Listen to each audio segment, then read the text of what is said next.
guten Morgen. Zurück zu Heimatphantasien, unserer zweitägigen Konferenz auf dem Sommerfestival hier auf Kampnagel. Das nächste Gespräch wird auf Englisch sein und this is why I switched to English now also. There will be no translation this time into German. Yeah, welcome back to Heimatphantasien, and great that at least some of you made it to the Psy Classics this Sunday morning back here.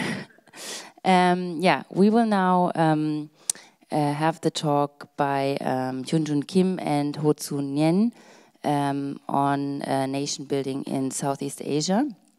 And I will shortly introduce our speakers to you. And then hand over to them. Hyunjin Kim is a curator and writer, currently the KDIST lead curator for Asia and the curator for the 2019 Korean Pavilion at the Venice Biennale. She was a co-creator of the 7th Gwangju Biennale and worked as a director for Arco Arts Center in Seoul. She did numerous exhibitions, including 2 or 3 Tigers, Haus der Kulturen der Welt, or Tradition Unrealized at Arco Art Center in Seoul. Kim curated and worked for several artists and was an adversary for Haus der Kulturen der Welt in Berlin from 2014 to 2016, and also a jury member for DAAD Artist Residency in Berlin. And Nyen is a Singapore-born filmmaker, visual artist, writer, and theater maker. He represented Singapore at the 54th Venice Biennale and exhibited, among others, at Guggenheim Bilbao, Asia Arts Archive in Hong Kong, Lenbach House in Munich, Tate Modern London, and Guggenheim New York. His works explore subjects such as the structure and power of myth and historical narratives, often revealing stories as discursive tools used to shape the present. And since 2012, he's working on a series of artistic works called The Critical Dictionary of Southeast Asia, which is dealing with the colonial history and the history of the left in Southeast Asia. He premiered his most recent project from the series last week here at the Summer Festival, the Mysterious Lightek, a theater project, and is still showing 3 more works from the series at Kunstverein in Hamburg in a solo exhibition running until October 7th. Welcome. Please.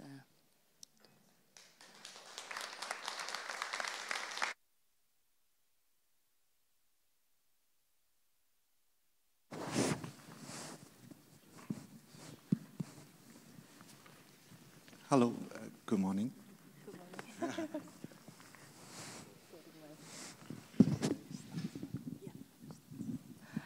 Hello, everyone. Thank you for joining this talk.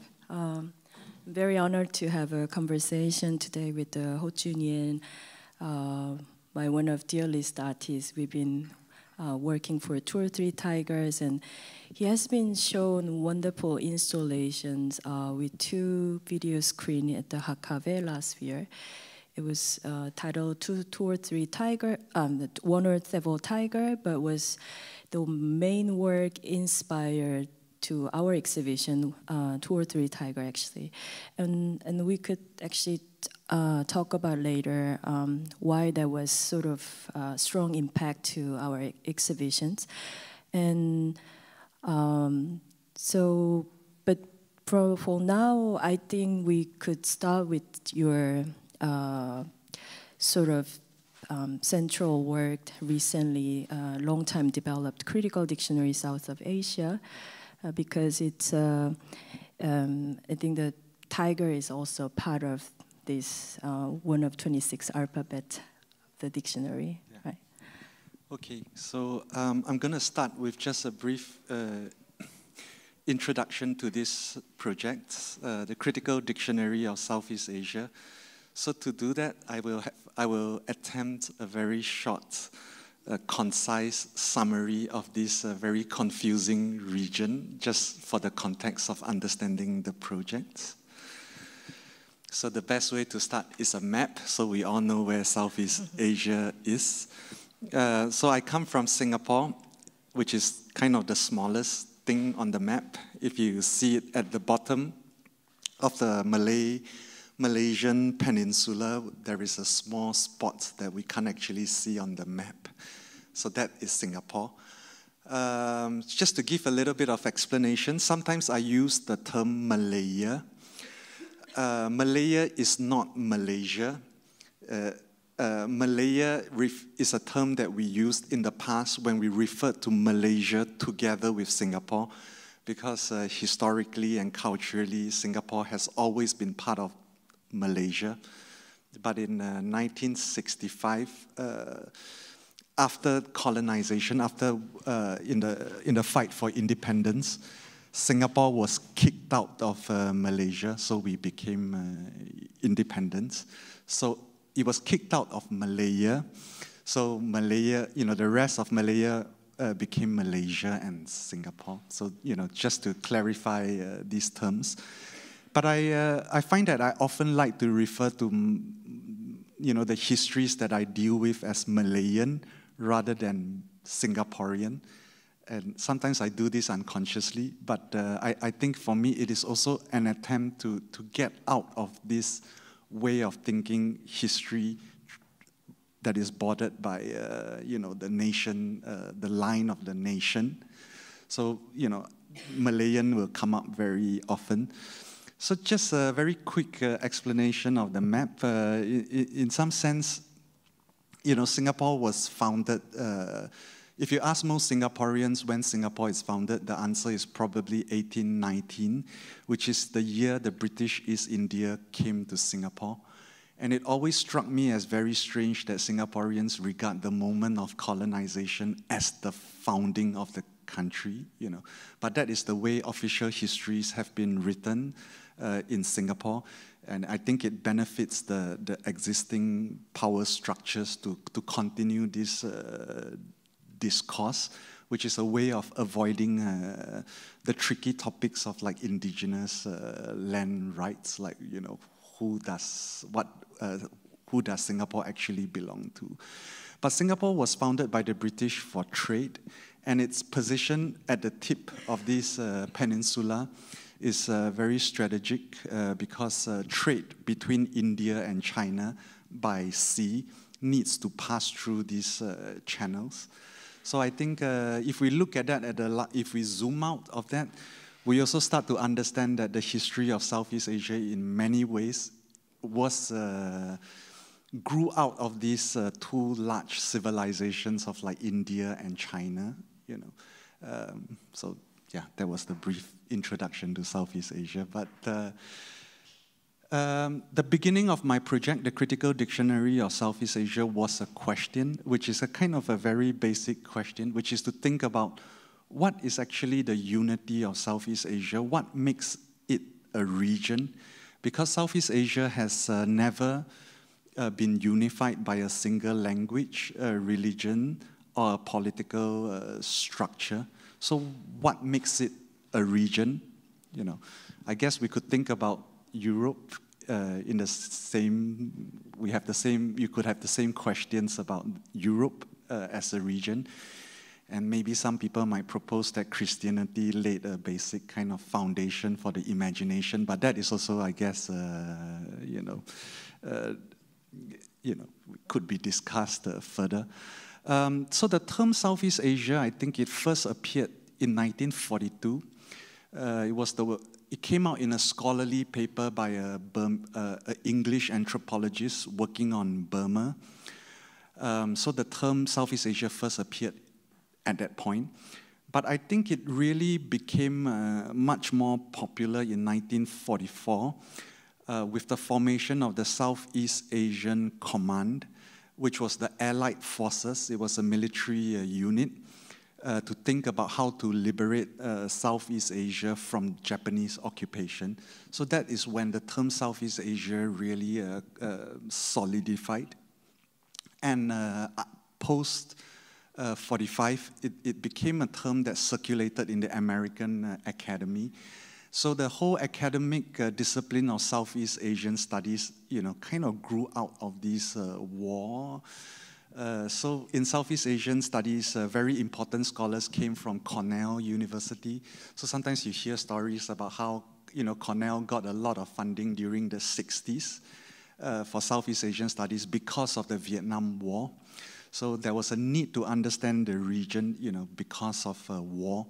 So I think the term Southeast Asia for me is always associated with the military. It's something that grew out of the war. So with the dictionary, I guess my question is, beneath these large kind of like top-down structures like the name, is there anything else that connects the region? So just very quickly, before the colonial period, people from the region did have certain terms that they used to describe this whole area. So one term that I liked a lot was the region beneath the winds being the monsoon winds. So to reach Southeast Asia, you have to sort of use the engine of the monsoon winds and the waves to arrive by the sea. So it became for me quite a poetic way of describing the region, like a description that goes together with these larger environmental forces.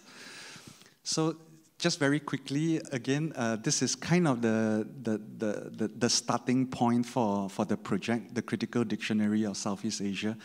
So since 10 years or so, I have been collecting different motifs, biographies, and concepts that for me connects Southeast Asia in an interesting way that doesn't necessarily fall into this paradigm of, what I just described as this, the 45 kind of a definition of what Southeast Asia is. Some of these stretch back to pre-colonial periods, these connections. So I was gathering all of these terms and I decided to compile them into a dictionary, and I kind of used the English alphabet, so 26 terms, A to Z. So I wanted to work on these 26 little motifs or threads that ties the region together. So at the top of this diagram, you kind of see the 26 terms of the dictionary. So this is a diagram that I sent to all my collaborators to try to explain the structure of the project. About 3 or 4 years ago, I started working with two programmers from Berlin, and we created an archive which absorbs online materials from YouTube, from Vimeo, illegal torrent websites. So it absorbs all of these materials and it goes into a platform where all of these images are classified, and we added tags, T-A-G-S, tags on them.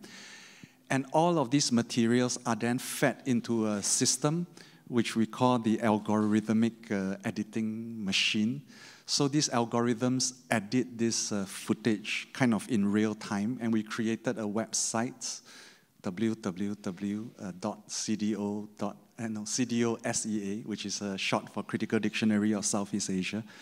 So on the website, this film is continuously and endlessly recomposed, and the algorithms also select a number of different possible voiceovers to accompany the film. And the soundtrack is also composed in real time out of a library of Southeast Asian sounds. But the dictionary, for me, it's kind of really a journal or sketchbook of like possible projects that I would like to develop. But at the same time, 3 or 4 years ago, I started thinking about the dictionary as a whole, because it also interests me to think of the large unit as much as it interests me to investigate the smaller threads. So I move on. So for this talk, we've selected 3 or 4 terms out of the dictionary as a way to structure our conversation today. So the first, one of the key terms in the dictionary is T, which is T for tiger and T for theodolites. So I thought this would be a good term to start with our conversation, because Hyunjin mentioned the exhibition she and Anselm Franke curated last year at the HKW, which was called 2 or 3 Tigers. Yeah. So this is a screenshot of the websites. So this was the film, this ongoing film running at the point of T for Tiger. Yeah. So just to explain a little bit, this is the website that you will see. So on the top right-hand side of the website, there's video index. So in the index, you can click it and all the terms are presented. And also sometimes I was commissioned to write short pieces about the about these individual terms. So everything is kind of collected on the website when I remember to update the website. That is, yeah.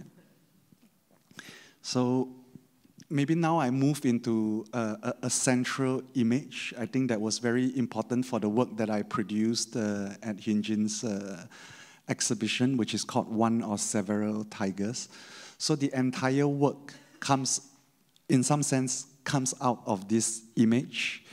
So do you want to talk about? No, I think you maybe explain a little bit about this. This is one of the essential, parts of your, your work. So, sure. Yeah. So this is a print, very interestingly made by a German artist in. So the date of the print is 1888 by a German artist depicting a real event that happened in Singapore in 1835. So what is happening is essentially a survey mission that was held, that was led by a person called George Dromgold Coleman. He's of Irish background, but he was serving the British colonial empire. He's the first. He's the superintendent of public works, Singapore's first urban planner and chief architect, and also the chief surveyor. So this survey mission was done in 1835 because at that time there was a huge worldwide demand for gambia and pepper. So the British wanted to create plantations in Singapore, so they, started this survey mission. But the survey mission was stopped when they encountered a Malayan tiger. But very interesting part of the story is that the tiger didn't kill anyone in the survey mission. What it did do was to destroy the instrument, which you see in the middle of the picture, this instrument falling down, which is called the theodolite. So T is for tiger and T is for theodolite. So theodolite is used for triangulation in the survey mission. So the tiger kind of knew what it was doing. It was kind of like going, straight for the machine. So from this one image, I think one could extrapolate a lot of things. It's this image always struck me as, it's almost this frozen, pregnant moment where everything was kind of scattered and suspended in midair. The title of the work is Road Survey Interrupted. So this interruption creates a certain kind of suspension. And I think it allows us to analyze the elements in it. So on one side of the picture, we have the surveyor and the white man conveniently dressed in white. And on the opposite side, you have the tiger, which represents the unruly, the uncontrolled, the chaotic, that which cannot be mapped. So on the other hand, we have the colonial mission, which is about mapping, imposing a kind of order onto space. But I was also very curious about the rest of the characters who were scattered around the picture, all of them who are not Europeans, so they were mostly Indians. But I will talk about this maybe a bit later. So thinking about the figure of the tiger, just to also give a little bit of introduction. Singapore, the name Singapore means, Singa means lion, Pura means city in Sanskrit. According to the myths, in 13th century, a prince came to Singapore and saw a lion in Singapore and decided to name it Lion City. But lions are not found anywhere in Southeast Asia, but we had a lot of tigers. So I always thought Singapore was kind of named after the wrong animal. The tiger as well is a very special creature. Tigers actually scattered across Southeast Asia more than 1 million years ago, when Southeast Asia was one single land mass known as the Sunda Shelf. So tigers were in Southeast Asia long before Homo sapiens emerged. You know, so when the first Homo sapiens distributed across Southeast Asia, they liked to live in the area between the waters and the forests, this transitional ecotone or zone, and that is actually the favored habitat of tigers. So humans and tigers were always in very close proximity. And in many Southeast Asian places, you have the myth of the were-tiger, which is the equivalent of the werewolf that you have in Europe, this human and tiger transformation. So shamans were believed to have the ability to transform into tigers. Tigers are seen as vehicles or mediums for ancestral spirits. So people treat them in an ambiguous way because an ancestor protects you, but it also punishes you if you break a taboo. You know. So I think in this one single picture, sometimes I imagine the tiger to be the embodiment of this entire cosmology of the indigenous people. So the tiger as well, like some of you might be familiar with the films of the Thai filmmaker Apichatpong Weerasethakul. So he made a film called Tropical Melody where the protagonist was kind of hunting for a were-tiger. So if we track the myth of the were-tiger, you know, there is a certain kind of connection across Southeast Asia. We find this in many parts of Southeast Asia, and it cuts across nation states. So this was why, for me, tiger became one of the terms in the dictionary. Yeah. Well, if I can add a little bit of the state of the tiger is in also not only Southeast Asia but also East Asia. It's actually tiger has been known as a symbol for many Asian countries, but also Korea used the tiger for Korean Peninsula. It's somehow when we have Japan colonizations. The tiger was one of the victims seen as a vermin for the Japanese imperialists. So tiger has been always like a target to be ruled, or the something has to be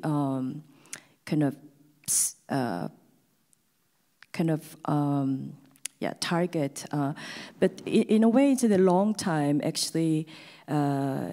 It was through the introduction of this image of the Hyunjin, but also I researched a lot about how the tiger was treated in a pre-modern era in Korea or China or Indonesia.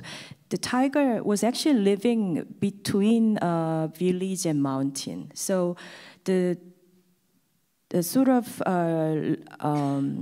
living condition of tiger itself is very in between, but also so tiger was kind of recalled as a mountain god or sometimes brother in the shape of tiger animal, but also often royal figure to the human, but sort of it has all kind of these spiritualities and also human-like animals, and often in Malayan Peninsula it's shown as a worker and street workers.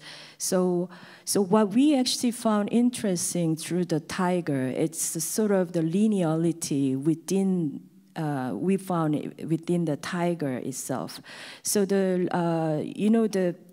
tiger living in a maybe border area between the village and mountain, but it's sort of the border itself.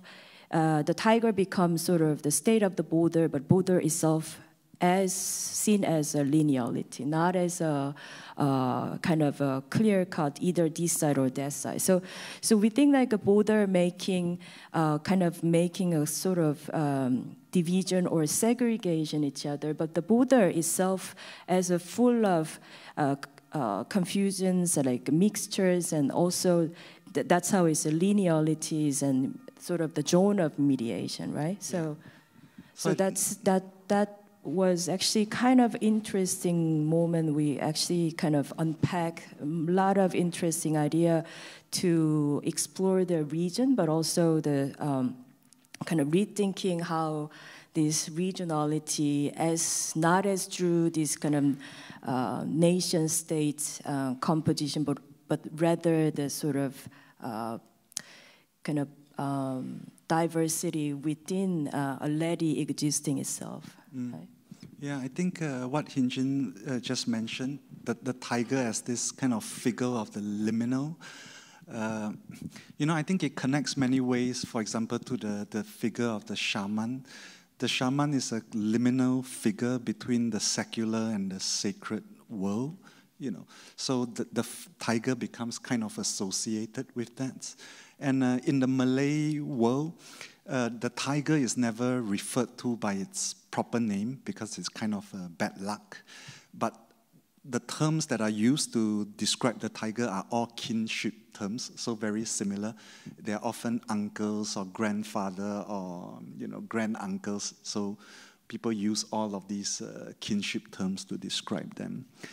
So there's one funny anecdote I found also in one of the Korean fairy tales, and there's the local governor in Joseon Dynasty.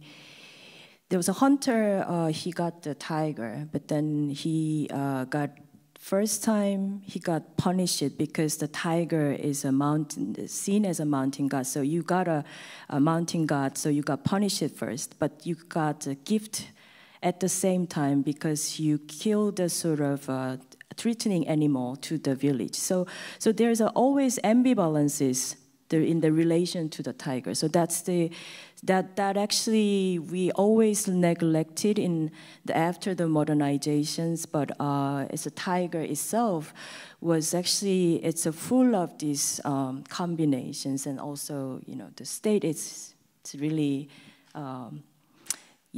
it's really human-like, but also spiritual-like, God-like. Yeah. So, just to kind of move on with the dictionary. So T for tiger is also related to another term in the dictionary, which is W for where tiger.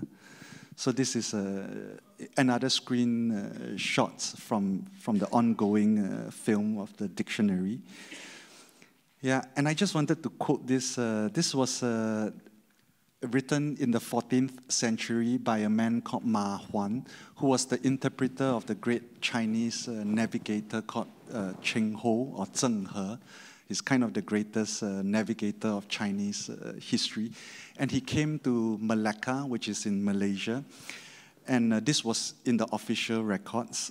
In the town, there are tigers which can assume human form. They enter the markets and walk about, mixing with the populace. If anyone recognized one of these creatures, he would seize it and kill it. And this was a photograph of in a anthropological text published in 1906 by Walter William Skeets. And this was a photograph of were-tigers. So I have no idea how he arrived at the conclusion that these were were-tigers. But this photograph always had a very strong impression on me, basically because of how uncomfortable the two natives look when they are squatting on this very narrow space. And I also start thinking like, a were-tiger is two beings in one, and it's interesting that he has two humans represented in the photograph. So there is a kind of uncountability for me in this image. Yeah. So we are back to this prints.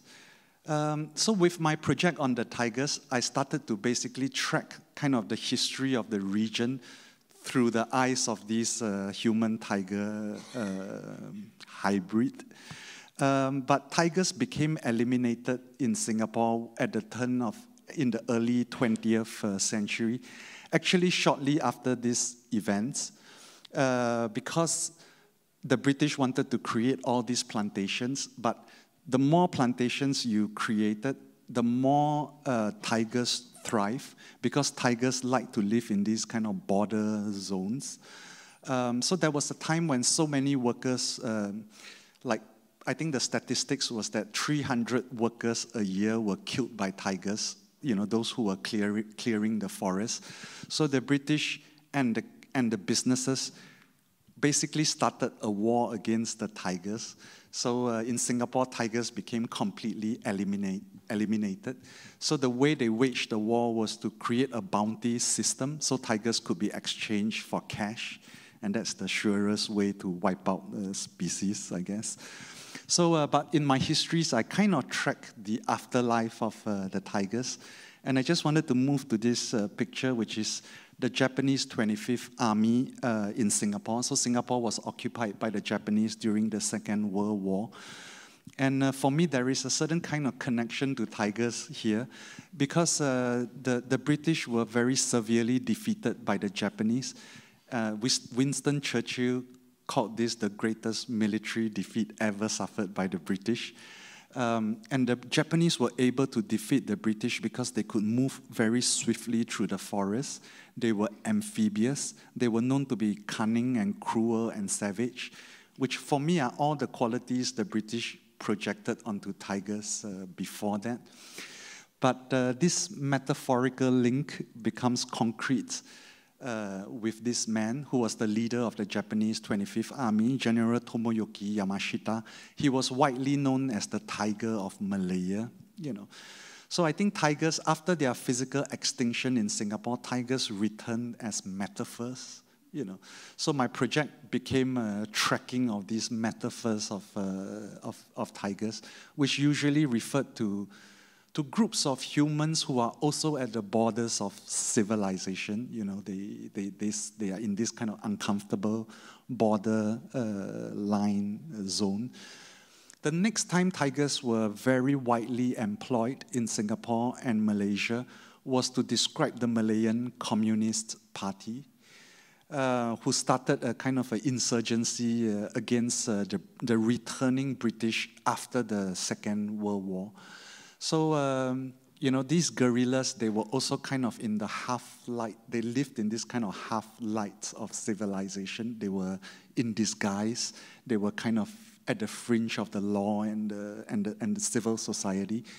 And eventually what happened to the Malayan Communist Party was that they all escaped out of the city centers into the forest in the north of Malaysia at the borders of with Thailand. So in some sense, they returned to the forest, which is the shelter of myths and magic and all the rejects of modernity. You know, it's kind of found in the forests in Southeast Asia. This is a graphic novel, and on the Tiger Rider is the first post-colonial leader of Singapore, Lee Kuan Yew. He's kind of seen as the father of modern Singapore, and he's riding a tiger.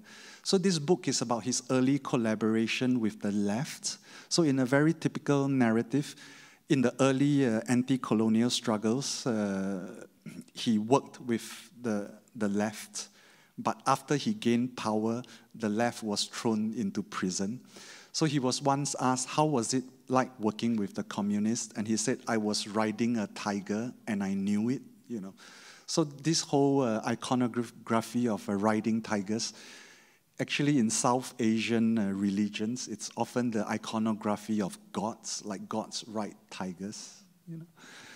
So this is the leader of the Malayan Communist Party. His name is Chin Peng. I will speak about his predecessor later, he appears in one of our terms, but this is Chin Peng. So the way that the British tried to hunt him was also to create bounty systems, you know, which was essentially the same way they wiped out the tigers. Yeah. So these are just very quick images. I think I wouldn't speak much about them, just to give you a sense of this project that we did at the HKV about the tigers. I have actually a question about this work. It has two screens face each other, but actually the tiger and then this hunting man, their positions are shifting each other, right? Yes. And then and they're also metamorphosic to the tiger to the humans and human to the tiger. So you probably have this lot of connotations throughout this mode. And can you maybe talk about a little bit of Sure, yeah. It's good you brought that up for the context. So the work is a two-screen installation, and the two screens face each other. So there is no way for a human spectator to see both at the same time. Yeah. And so these are just stills from both screens. And the basic structure of it is that we reconstructed the white surveyor, Coleman, and the tiger, and they are singing a duet which talks about the history of humans and tigers in the last 1 million years. And they float around in this void, which is the void of digital space, but sometimes it becomes the outer space. Yeah. So as Hyunjin mentioned, the two figures, they rotate around the screens, and sometimes they morph and transform into each other, like this image at the moment. So I guess, you know, this opposition is quite clear, like between the man and the tiger, but it's also always a shifting opposition, and the spectator, depending on the direction that they are looking at, they either inhabit the position of the tiger or the white surveyor, you know. And because I was working with digital animation, so they are essentially puppets, you know, digital puppets, which are inhabited. The movements, the animations come from the singer that I work with, who's a British singer who also happened to be half Malay, and that was totally coincidental. So he's singing both parts of the tiger and the man, and while he's singing, we suspended him from the ceiling. So all his movements were captured and recorded and inserted into these two puppets, digital puppets. So these were some moments when the two figures aligned, you know, so to reconstruct that image of the interrupted road survey. So, but maybe, yeah, do you want to add anything? I just want to add, it's actually one of the very interesting thing is, we kind of obviously see the man with the hunting cap. He's obviously symbolized of the Western modernity, right? Yes. And with this survey tool, this is the survey tool to symbolize of this kind of the metrics of modernities. But then the tigers, there's a kind of a conventionally we think that it's a wild animal, it's nature that is not unruly, but also yet it's kind of something to rule by these westernizations or the modernization. But actually in the exhibitions, we wanted to talk about sort of the kind of this Western modernization, whether some of the East Asia was extremely tried to follow up to make their country to get the high modern society, but in South Asia has some sort of different conditions. Even though like Singapore might not really. Singapore is it's like a highly infrastructure emphasis in modernization countries, but in general, or maybe like South Asia, it's kind of difficult to grab through this one dimension of modernization.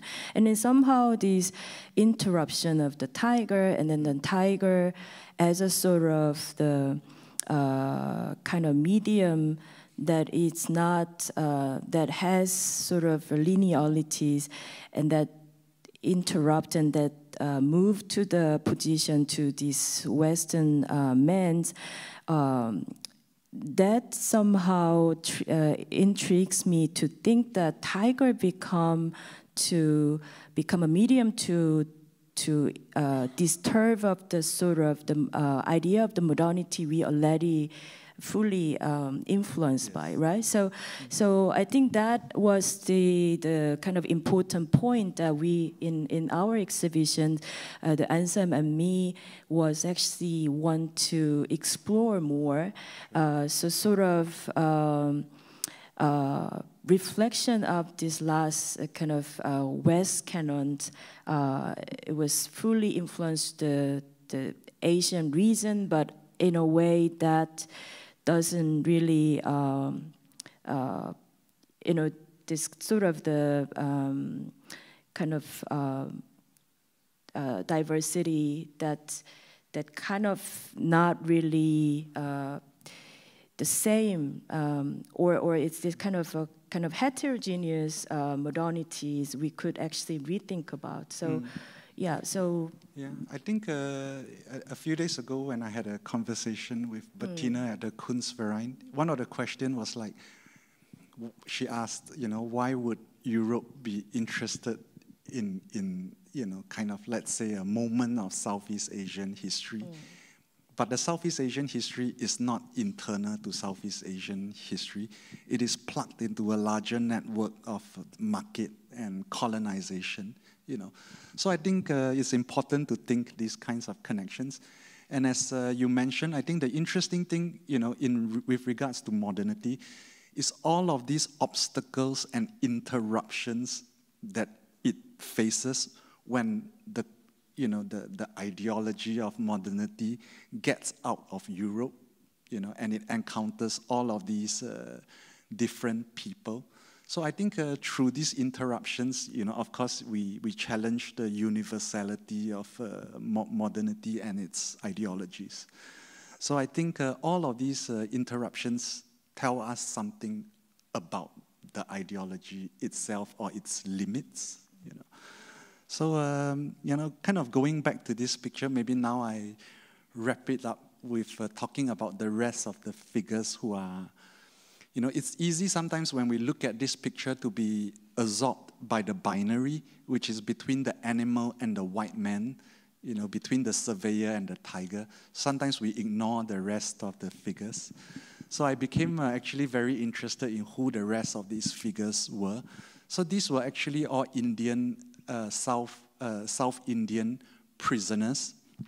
So this was at a moment when the British abolished slavery.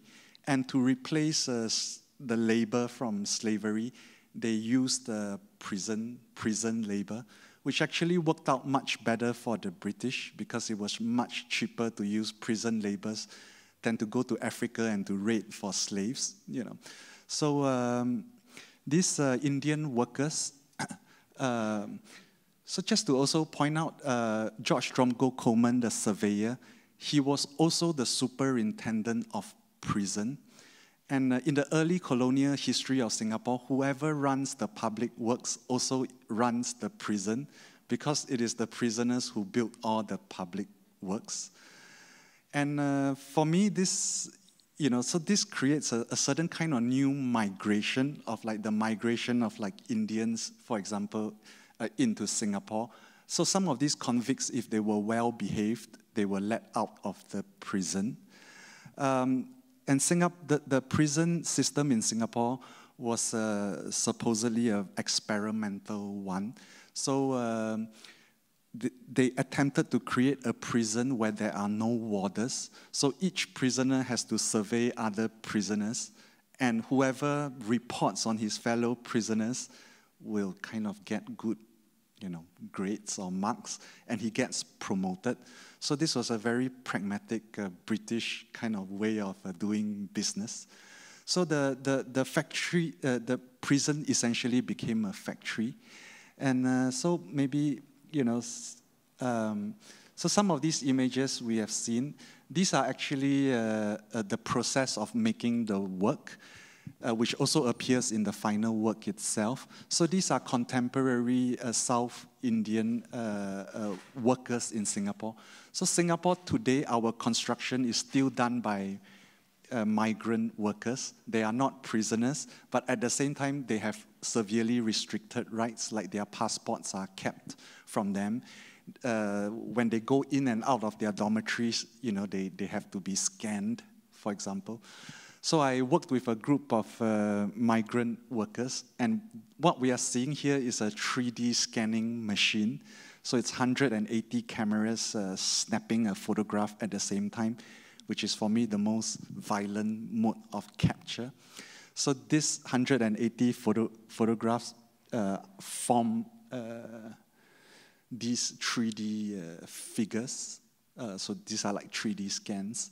So this was kind of the process of how we worked. And there was some filming involved where I brought these workers to the National Gallery in Singapore, where this print is now housed in, you know, so just to but I think we have to move a little bit fast, or we will never reach the end of the slides. Yeah. So just some quick images about how the work was installed. But I think it's kind of important for us. Maybe I will skip all of this, and I will move to the next term, which I think we will speak a little bit about. Under L, it's L for Lightik. So just to explain briefly, Lightik is the leader of the Malayan Communist Party from 1939 to 1947. Lightik was, just to jump to the end of the story, he was also a triple agent. So the leader of the Communist Party was working for the French secret police, the British secret police, and the Japanese secret police at the same time, you know. So, so this is the type of biographies of figures that kind of interest me, kind of figures that are ambiguous and shape-shifting. But also in his biography, two things interest me. First, he was from Vietnam, and he came to Malaya, Singapore. You know, so there was already an early inter-regional connection in the early leftist network. The second thing, of course, is that I see in the biography of this traitor the history of my region. You know, that he served these many masters, which were all the superior colonial forces that were laying hold on the region. So for me, you know, this figure is sort of Southeast Asia in many ways.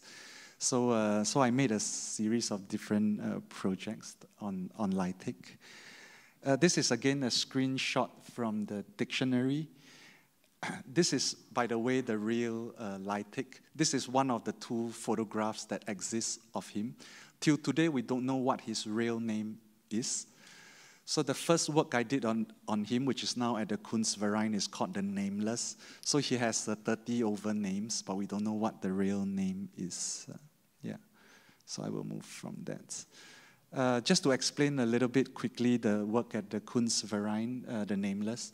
So I constructed a film about Lightik by using images that I stole from other filmmakers. But all of them are starring the same actor, which is a Hong Kong actor called Tony Leung. Some of you will recognize him from Wong Kar-wai films. He's in every film by Wong Kar-wai. Yeah. He's also very often been cast as a traitor. So this is Last Caution by Ang Lee, or Li Ang, where he plays basically a Chinese traitor who was serving the Japanese. And in many Hong Kong films, he's often cast as an informer or double agent. And I think this is a specialty of Hong Kong cinema, making movies about people with double allegiance, and this is connected to Hong Kong's political situation. So this is just a series of film stills from The Nameless. Yeah.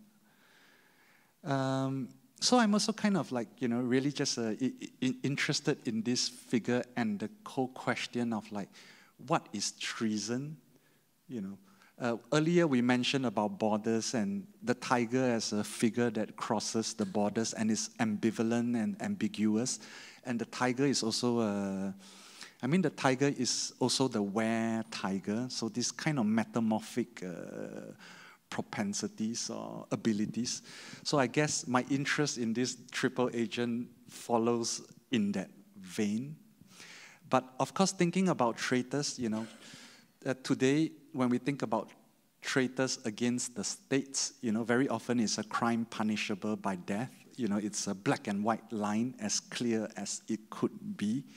So we could think of that also as a border. And, how do we judge this figure from the past who out of, let's say, as a proposition, out of survival was mediating between these different forces, I think, the 20th century in many ways is the century of treason.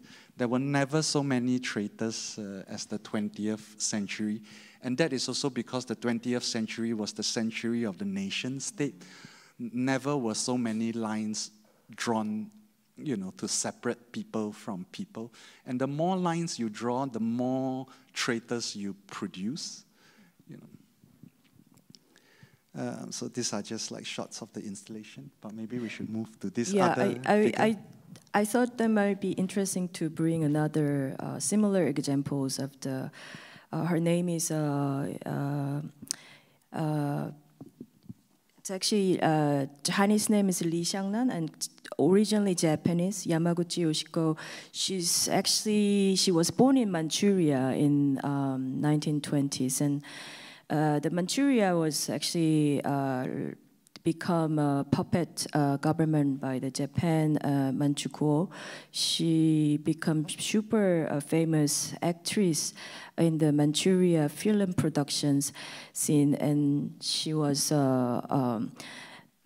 starred many movies, but mostly as a Chinese woman or Chinese girl who fell in love with the Japanese man or soldier. So even though got really discriminated, but she fell in love in the end. And so one film, especially this film, she was highly criticized by the Chinese people because Chinese people believe her as a Chinese. But she become kind of humiliated figure in the movie and got really made upset of the many Chinese people. And then when Pacific War ends, she was seen as a traitor, actually, also the Japanese collabo. So she was almost brought to the court to get executed publicly. But then her parents and friends find out original document of her birth document and then submitted to the court, and then she got saved from that moment. So because her birth was Japanese. She was birthed as a Japanese, but in Manchuria.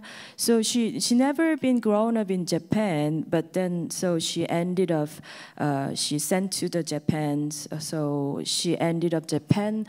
By the custom of these Chinese customs, and then she, from the custom of the border custom, when she entered the Japan, she got criminated as a, you are Jina. Jina is sort of the word of the discriminative word for the Chinese people, and then you are Jina girls, and why you come over here is, and you shame about yourself, and so, but then she also. In Japan later on, she started to use a sort of the actress again for the Hollywood. So the Hollywood took her as one of the role trophy wife for the American man who won the war, So there was a Japanese war bride kind of movie she was starting. So in some point, she, in her memoir, she was confessed like she never felt any of country as her homeland, right? So she has kind of these really diversity already in herself. She just live in all these crossing borders, and later on in her after 50s, 60s, she became a politician in Japan, but she was actually contributed a lot to work for comfort woman issue. There was sex slavery for the Japanese military. I think it's somehow she kind of realized her kind of complicated life through her this life, and she kind of only realized the woman is always the position as a victim in all this kind of colonial imperialistic period, right? So she herself, in a way, she was really the old kind of mixture, and then there's a sort of, she become a kind of contestation of this like nationality, or this kind of nation state, what it means for the sort of the person who live in that 20th century, that is colonizations and nation states building process, and the nationality was actually, it was invented through the 20th century, and so what it means to living that period as a certain figure, right? So yeah, I was actually, maybe it's good to kind of think together with the light tech in the context. I think it's a good companion for light tech. We have one more term here, but I think I should probably skip this term and jump to the last, a short one. Yeah. So this is another term in the dictionary, which is G for ghost, G for ghost writer, and G for Jinzi Hanrahan. Ghost, because one of the cliches of Southeast Asia is that Southeast Asia people believe in ghosts, and if you read like on the internet like descriptions of Southeast Asia, very often people say it's a land where everyone believes in spirits and animism, and so this cliche, I guess we had to. I was interested in the cliche. Jinzi Hanrahan is the name of the author who wrote the first text about the history of the Malayan Communist Party, at a time when only people who had special relationships to the special branch, which is the secret police, the British secret police, only people who had relationships to these police could have access to these secret documents.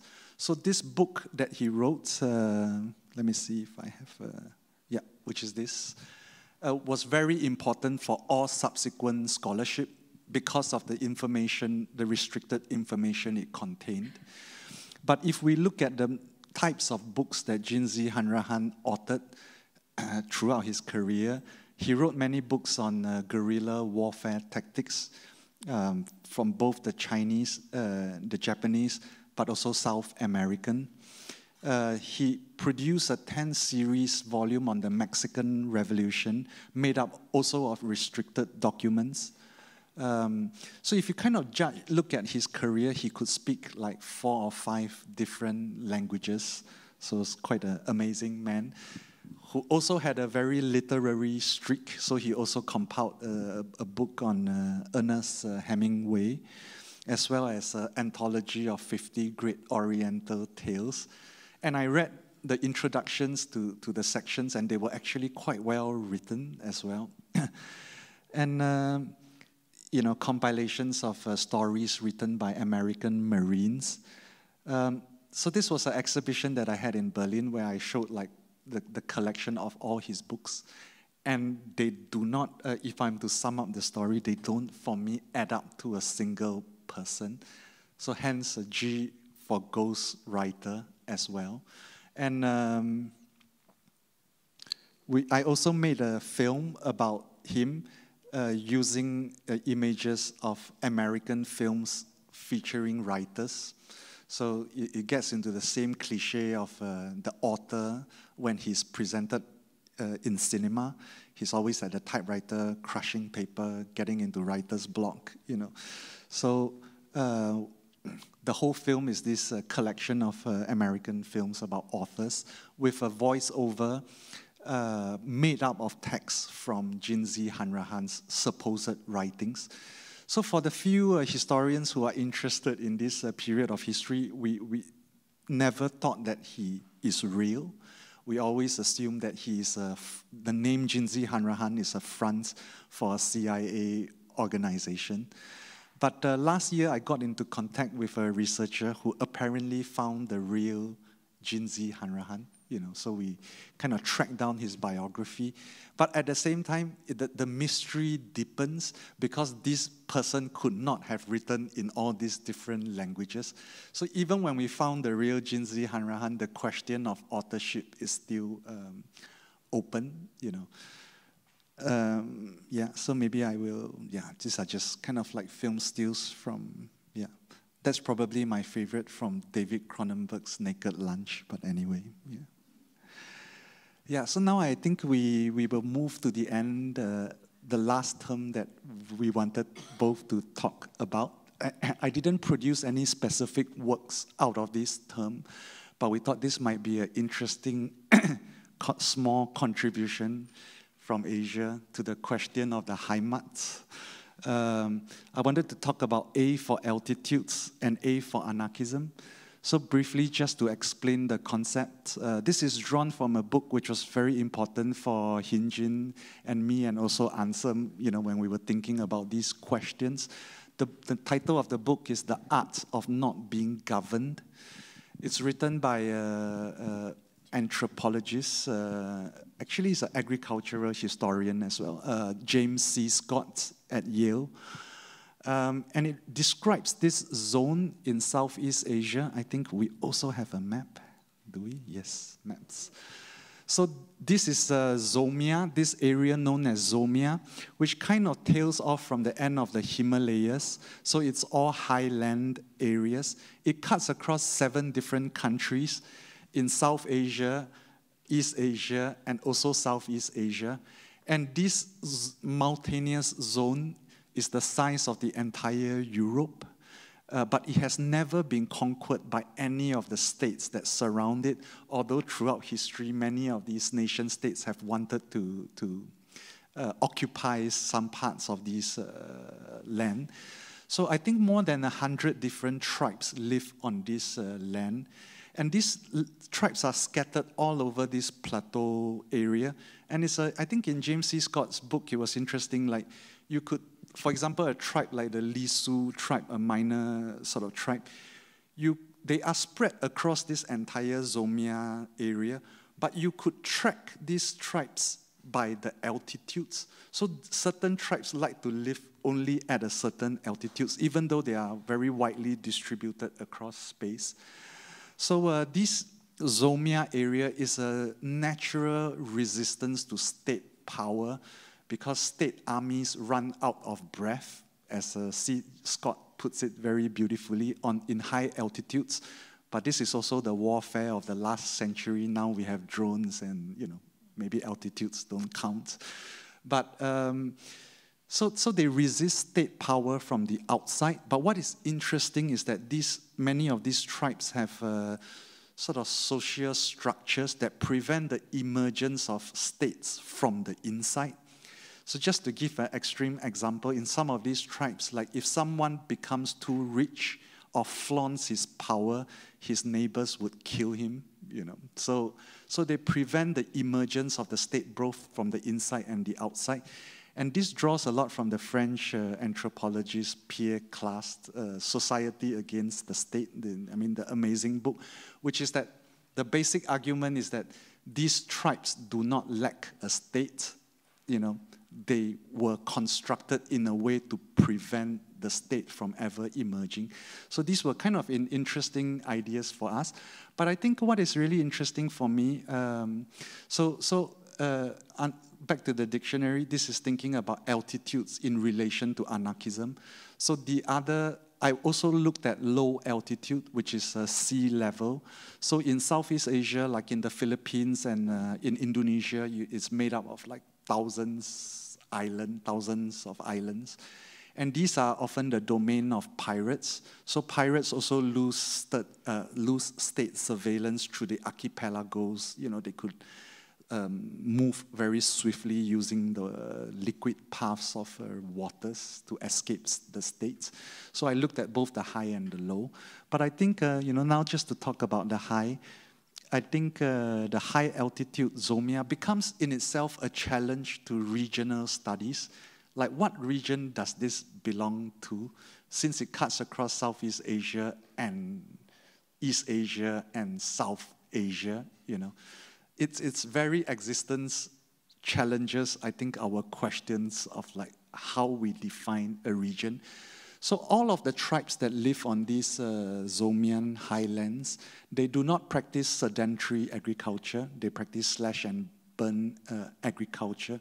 They are nomadic and they move around. So I think it's kind of an interesting model to think about the hinterland or the land and the soil and this kind of fixing to the soil, which we often think about the homeland, like the blood and the soil, right? So in opposition to these Zomian highlands, traditionally in Southeast Asia, empires grew out from the valleys, which is the low altitudes. So, and empires grow by creating irrigation, you know, so you control the flow of water into paddy fields.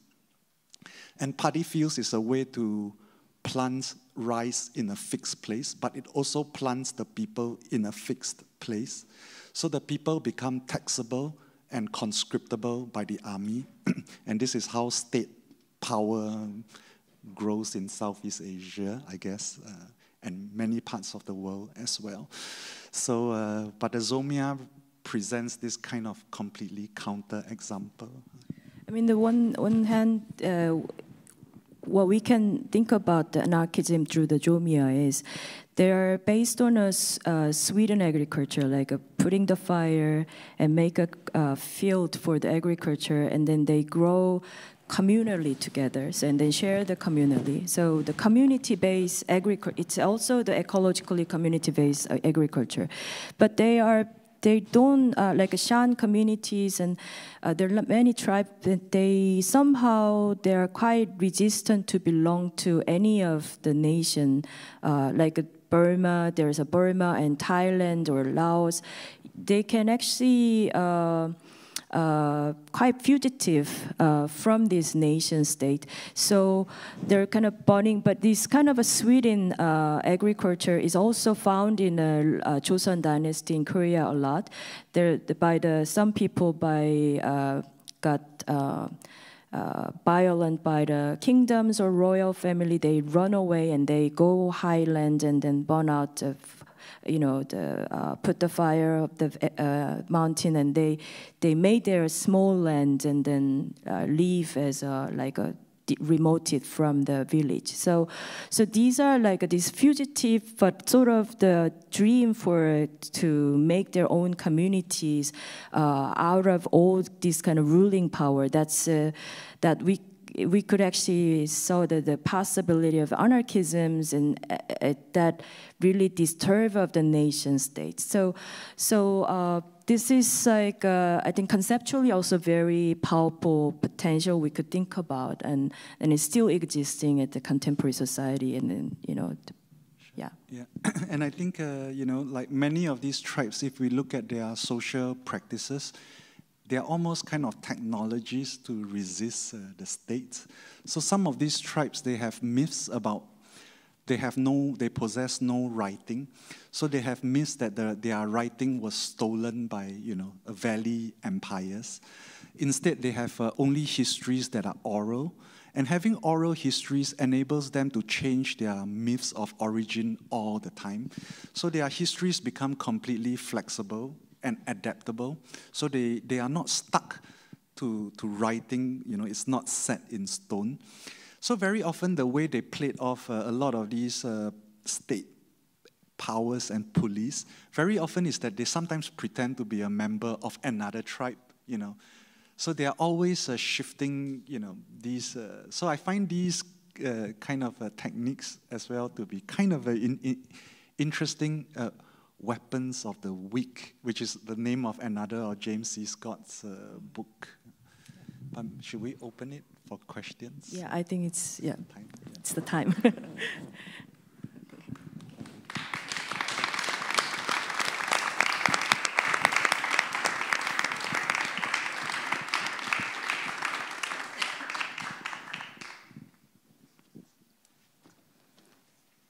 Hi, thank you so much for your presentation. I found quite astonishing the similarities between also my research in Latin America, specifically talking about the figure of the tiger. I have also researched a lot the figure of the jaguar, and it was extremely similar in many ways. And I think that can shed light into some aspects of our world and ancestry which are quite interesting. I mean, also the jaguar is a symbol of the Americas. It is also a symbol of liminality. It is a very strong figure that also transforms into the shaman. And the shaman in some parts of Latin America, they minister ayahuasca, which is a medicinal plant coming from a mixture of 2 different plants of the Amazon forest. And when they minister the ayahuasca, they are said to become, through the studies of Brigitte Baptiste, who is a woman from the director of the Institute Humboldt in Colombia. She says that they transform into the shaman jaguar. And this is because she does a very interesting analysis that the jaguar in the biological ecosystem is kind of the controller of biodiversity. Because it's a random hunter, so it will always hunt the animal that is in most proliferation. So in a way, it keeps the control of biodiversity into balance. So when the shaman ministers ayahuasca, it also controls the ego of the humans, and that is in a way controlling also the biodiversity. So it's a form that nature itself can defend and can maintain its own biodiversity by lowering human ego, and therefore making humans understand that they're part of nature and they're not controlling of it.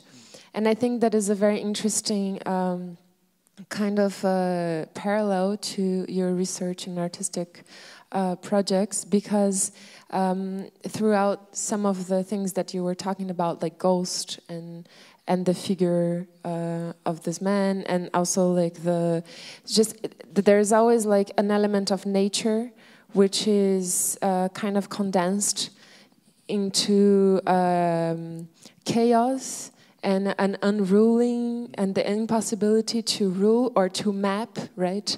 I mean, the very first image you started off is the destruction of the technical apparatus that would map or impose order into nature. And I'm very just interested in, I mean, I'm not sure if it's a question, but I would like to share this experience with you in the sense that like there is so many commonalities before colonization. And it's also very interesting how nature has its own ways of also installing chaos. And I'm very interested to know, like, how do you come back to nature in your work to refer to these political figures and to kind of do this counterpoint of nation state and the different ideas of civilization?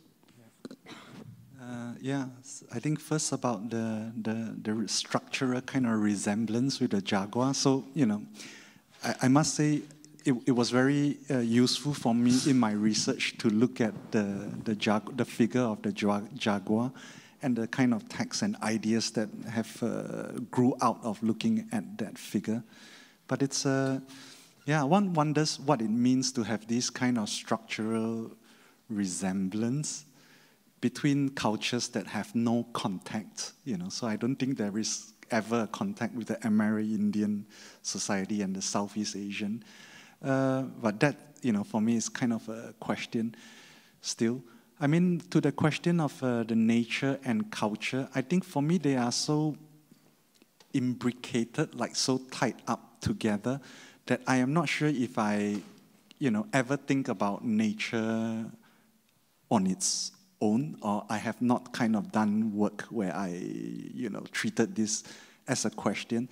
So for me, it was still choosing the were tiger as the figure in which both the human and the animal are already kind of folded sort of into each other.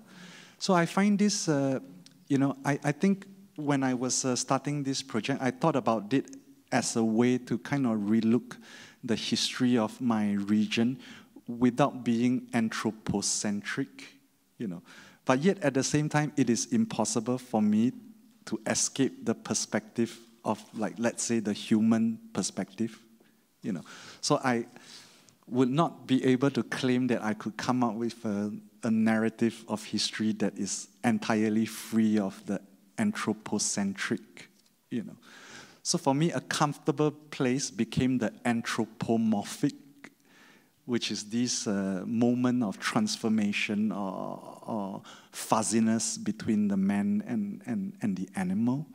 So that kind of always becomes these points of metamorphosis of fuzziness becomes for me a point in which I start. So I think much of my research kind of grew out really of that starting point. Yeah. Hey, hello. Hi. I'd like to kind of start from the end and perhaps allow me to have a few questions. From the book of Scott, he is describing often the getting out of breath of the British Empire because their first, one of their aims was, of course, to have a lot of rice plantations, and it was transport. The difficulties of not being able to transport stuff over the mountains that made them focus on the valleys and leave out this higher mountains, in a sense.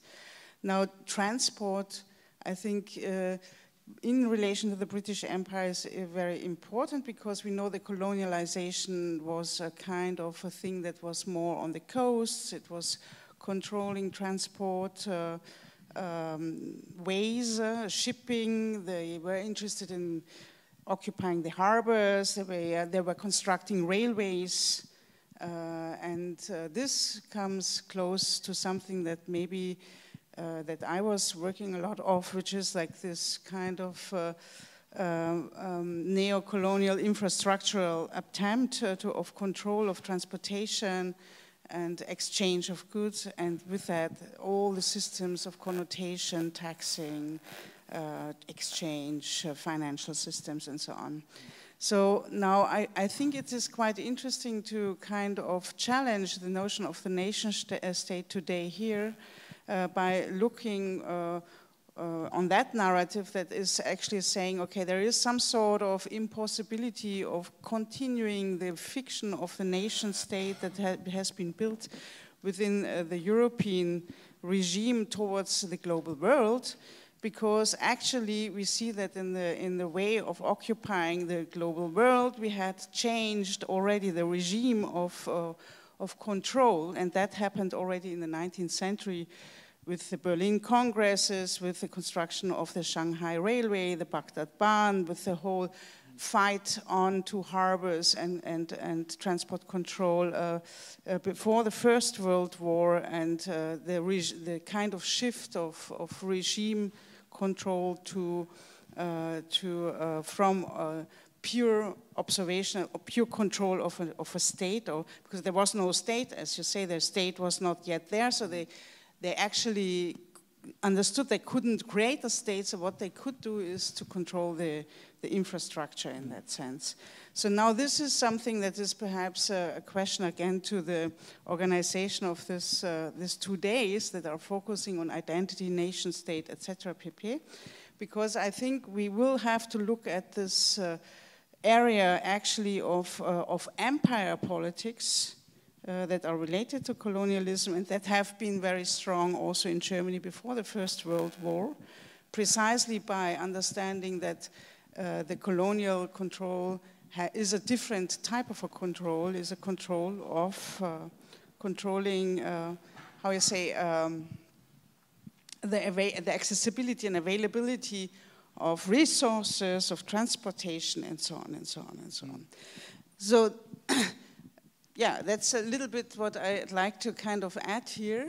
Sure. And I think it is quite important also for an artistic approach. In my approaches, I'm often like using cartography, and I was just, while you were talking, I was just saying, why a dictionary? Why not a cartography? Why a dictionary? And I was starting to do like, what is the difference between A, B, and C, and like point, and I tried to kind of make a link, and I said, yeah, actually, I don't feel anything between A and B, right? I don't feel anything between A and B, but I feel a lot between one point and another point, and it's a completely different approach for me. So I need to kind of have this zone of indetermination between points, rather, or it's my kind of migrant-born lack of understanding language system, of dominant system of order of the mind, maybe. Something like that. Maybe just to respond quickly about the difference between the points and the transition between points. Actually, in the dictionary, R is for resonance, which is also kind of an important concept for me in thinking regionally. So if one goes through the whole dictionary, one starts to see certain resonances between points. So actually that fascinates me immensely, that the points are not discrete entities like on a map, but that each point starts to resonate with other points or is a double of the other points. So these kinds of connections interest me greatly. But I think your point about, I understood what you were describing as a way to understand flows, like a flow rather than a fixed sort of structure. And I think it's what you mentioned about the British and their establishment of the early kind of like transport network is super interesting. But in pre-colonial empires in Southeast Asia, this already also existed. So there are two types of empires in Southeast Asia. One is the Valley State Empire, which controls agriculture through irrigation, which is controlling the flow of water through hydraulic pressure. The other types of empires, which are more on the island Southeast Asia, were empires that grew up around rivers, important points in rivers, because then they control the flow of goods in and out, of a territory. So it is also a way of controlling a flow of water, like using pressure. So I refer to these types of old governance as hydraulic empires, But I would say today in Singapore, for me, I see a new kind of relationship to water, and it's air conditioning, which Germany is in serious need of after the summer. But so Singapore, if you've been to Singapore, it's like completely air-conditioned. It's like an air-conditioned nightmare, And our first prime minister, the guy who was riding the tiger, he was once asked what was the most important technological invention of the 20th century, and his answer was the air conditioner. So, this regulation of water, for me, is no longer hydraulic now. It's no longer about pressure. It becomes about these atmospherics, which is controlling the amount of water in the air, because Singapore is incredibly humid, So the degree of our social control, I think in Singapore, for me, it has moved into a new kind of a paradigm, which is to control the air itself, regulating the amount of water in the air, as this control of atmospheres. I don't know. Maybe it is really relevant, but I want to bring some different examples that between Southeast Asia and East Asia. East Asia is overly saturated by westernized modernizations through the infrastructure emphasis. But what I actually, throughout my research for the project Tradition Unrealized, I saw several documentaries that was interestingly technology was become just still remain as a tool or device to develop to deliver the tradition. So, it's somehow, if we think of East Asia, it's like technologies and infrastructures and all the kind of systems that has a more presence that kind of that changes everything into fitting the technologies and infrastructure ground. But in the Southeast Asia, for example, I saw the Manaka documentary that there's a cable car. It's operating to bring all these kind of the religious ritual visit to the temple. So. And also, there's a ghost festival in Chiang Mai, the northern Thailand.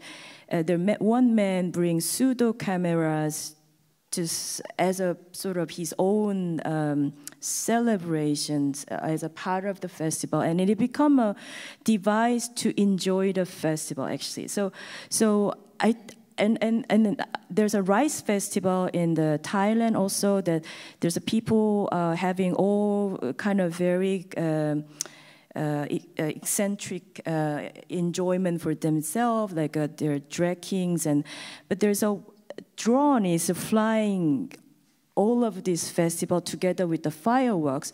So somehow there's a technologies and there's involvement of these technologies, but that's become really the part of the or sort of supporting this traditional event. So I actually found out this very interesting element, which is somehow Southeast Asia, they're not overwhelmed by adopting these infrastructures or technology into their, I mean, there's a neoliberal engagement, you know, so the Sweden agriculture is somehow, by the many agricultural researchers, they are kind of saying there's a myth, like it's a communal property,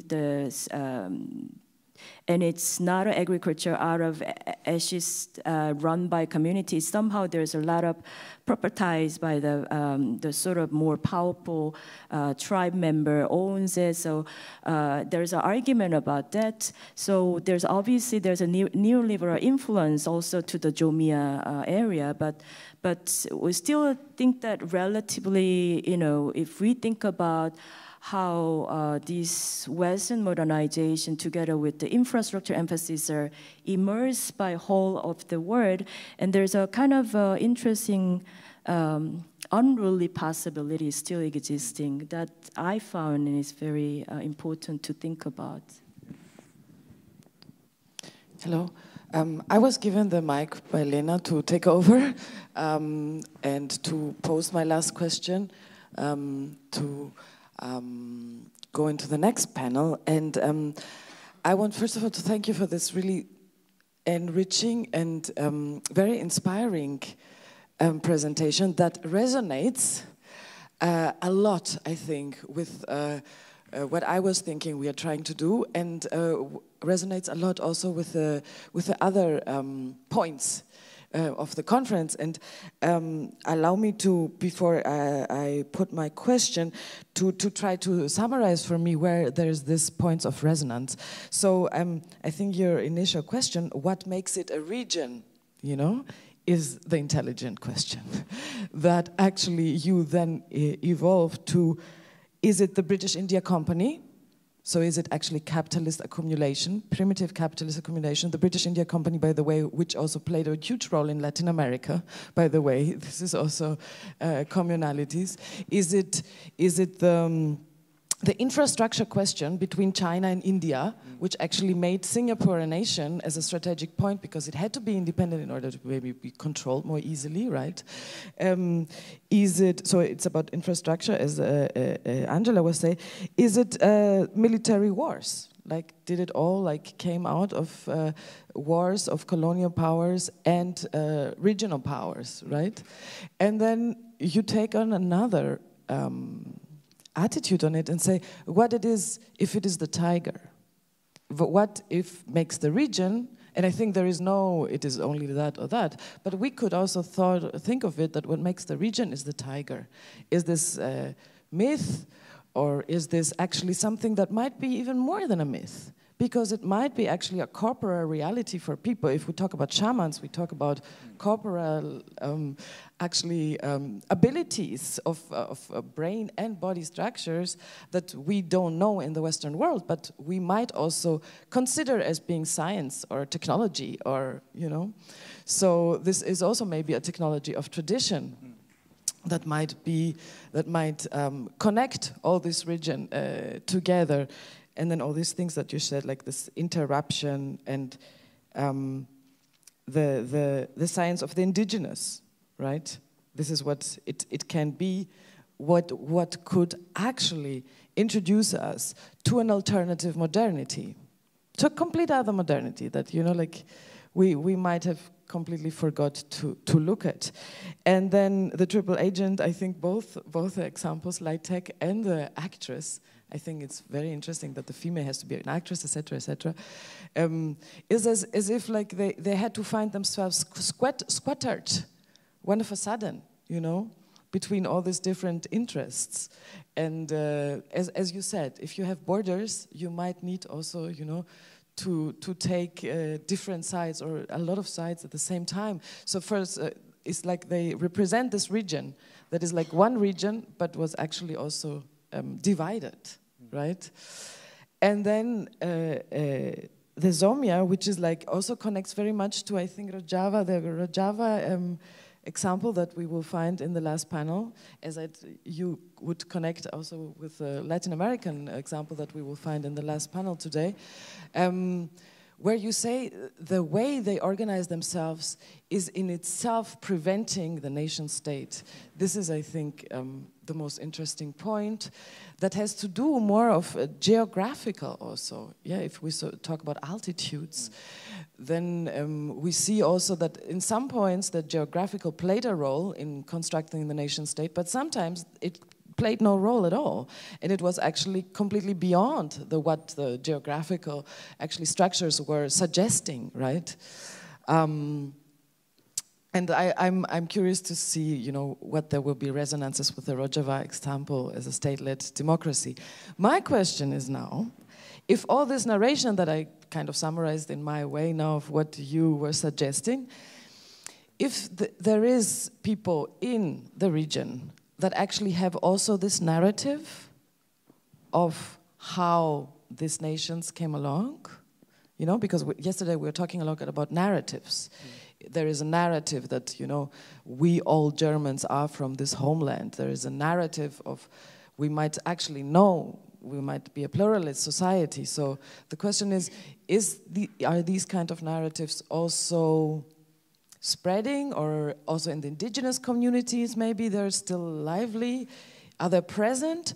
Or would you say we have now like an example of a genius artist who can actually think society and history differently in a new suggestion? Like, yeah. If it's part of history, James Scott would be that, right? Yeah. He says that all these people, there was not civilization as a linear society where from like nomads you became like in fixed economies, but actually the nomads were also resisting to the fixed economy. So James Scott actually is writing other histories, right? Yeah, I think in many ways the discourses about our region is also shaped by the same forces that formed the nations, you know. So a lot of our early historical studies, they follow this linear hierarchy of like, you know, primitive people, colonized, and then independence, like these kind of steps. So I think in the last 30 years, many interesting writings appeared which rejects this kind of linear development, and this also kind of came together with the post-colonial moment in the academy, I think, where you have alternative sort of interpretations of histories from below. So I would say that James C. Scott, in a sense, came out of that moment, but taking that thought, I think, to a more radical extreme, you know. So we are also seeing, but I would say that the climates in Southeast Asia today, unfortunately, is also this drawing of borders, this tightening of borders. So just to give a personal example, I mean, I'm from Singapore, but like my grandparents were from China, so I have migration background as well.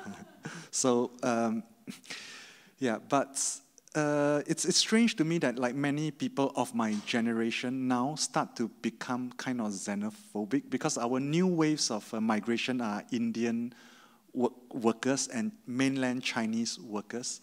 So like my ethnically Chinese friends who are third generation children of migrants, they have problem with the new migrants that are coming in now, but they are only third generation, So these kinds of identitarian demarcations of borders, it's taken hold, very powerfully, I think, in many parts in Southeast Asia. So this notion of the border is it's become a problem, yeah. And just a kind of a side note. Under M for mandala in the dictionary, the mandala describes an Indian way of thinking about empires, which is completely different from the Western, way, which is to define the empire through borders, right? Whereas the mandala sort of system of imagining an empire is that the ruler's empire has no end. He rules the galaxy, the universe. And it goes through these radiating circles of influence. So it doesn't really follow a mathematical space, So this whole notion of borders, in a way, is something completely sort of implanted into Southeast Asia. So these notions of race, even in Singapore and Malaysia, like the Malay race is produced by the British administration, So none of these lines, existed. And they have been sunk, I think, very deep into us in the last 100 years, unfortunately. Yeah. I know you said it's the last thing, but I think it's important. I want to thank you because I found your ideas very refined, and it was really a refreshing and inspiring ideas, which I think resonates what we're doing as well. But I found it a little bit too male-focused, masculinity-centered, all the photos. I mean, I know that the nation state is very much male-centered, so I can understand where it's coming from. But at the same time that we don't have enough time to go into it, perhaps, but I thought that some pre-patriarchal aspects of what the resistance in the region is like would have been very, very fitting, because you delved into a lot of things like the resistance of the tribes and how they resist actually statehood, which is the experience of the Middle East as well, actually. But women could have played a little bit more of a central role, because the tiger was also a bit too masculinized, I thought. So, I mean, perhaps it's a lack of time, but I would love to hear this maybe in the break. Thank you. So Thank you very much for this was having Gunasa. She will talk on Rojava. No. You can answer. It's just that I just want, you can answer, of course. I just want to say, because you said us, she will talk on Rojava and the women's movement and the state-led democracy in our last panel. So this is why this comment comes, where this comment comes from. And yes, please, feel free to comment. It's not really a reply as much as an excuse. So there are terms in the dictionary which deals with the question, let's say, of the women. So, my excuse is that it's kind of an ongoing project. So, so of course I focus on certain elements. But something that kind of struck me that was interesting was why the tiger was male. It's, the tiger that leaps out at the road, at the survey. What if we imagine the tiger not to be a male, But our automatic kind of assumption was that it's a male. And it's a trap that I kind of get caught in as well. So, but I think traditionally in Southeast Asia, there was a very different kind of history of like relationships between the sexes, let's say. You know, a lot of historians who work on early Southeast Asian history believe that women actually had much more rights in Southeast Asia as compared to Europe in the same kind of historical moment. So there are many things in it that interest me, but at the same time, you know, it's, need time to unpack them. But very valid comment. But it's also sometimes, I think, a little bit frightening one for me in these days, you know, like the question of the women, the question of which race is represented in what productions, and, you know, this kind of pressure of a certain kind of politics of representation returning since, I don't know, the 80s. It's actually, like, I want to add just one thing. Really one thing, because we're all already in the time of the other lecture. We're already talking while the others would be talking. No, you get a break, but maybe you wait until I tell you. So I wanted to say, first of all, I think this gender question will be like present in the whole lecture, in the whole thing today. Nikita and Maria will talk about the interconnection between race, gender, nation, and homeland. Then we will have a whole panel on gender and nation. And then in the last panel, we will talk about statelessness, also through a feminist perspective. So I think there is chance to think these things together, besides only identity and representation questions. Thank you very much. We are already over time. You have 10 minutes break. We have 10 minutes break. And please come here with us in 10 minutes to continue this complex thinking. Thank you. Ciao.